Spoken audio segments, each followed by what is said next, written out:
Activity 7A. Underline the verbs that show action in the present time.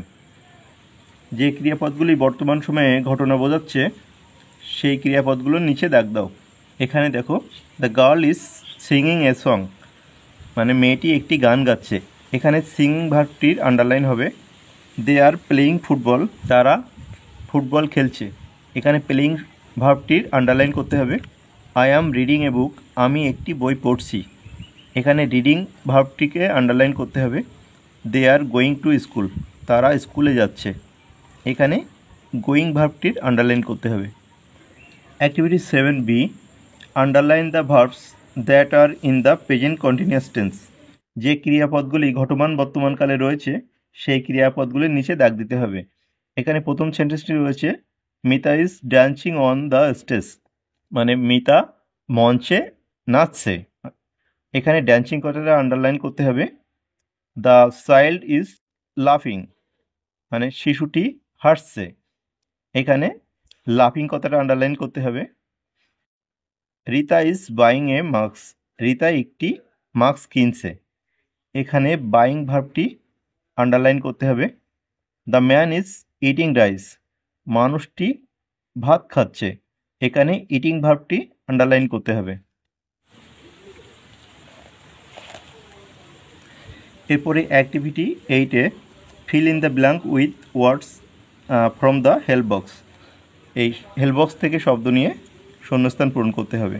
প্রথমটা রয়েছে, I had a wonderful experience. এখানে experience কথাটা দিয়ে দেবে, আমার একটি সুন্দর অভিজ্ঞতা রয়েছে। এরপর দ্বিতীয় বাক্য, the two brothers were afraid to see the tiger. দুটি ভাই বাঘকে দেখে ভয় পেয়েছিল। We use petrol and diesel as fuel for our cars. আমরা পেট্রোল এবং ডিজেলকে গাড়ির জ্বালানি রূপে ব্যবহার করি।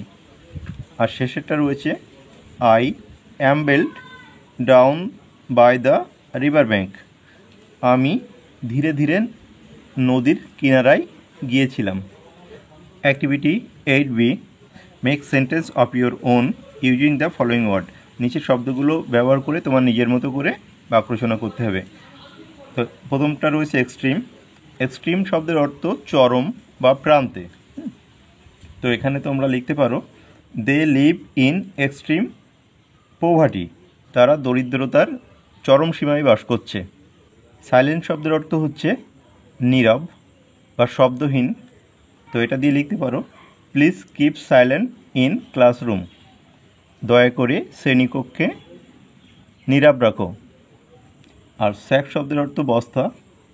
তো এটা দিয়ে লিখতে পারো, they fill the sacks with mangoes, বা তারা বস্তাগুলি আম দিয়ে পরিপূর্ণ করেছিল। আর এটা আছে রিলিভড। রিলিভ মানে কি, উপশম বা পরিত্রাণ পাওয়া। তো এটা দিয়ে লিখতে পারো, I was relieved from the pain, মানে আমি ব্যথা থেকে পরিত্রাণ পেয়েছিলাম।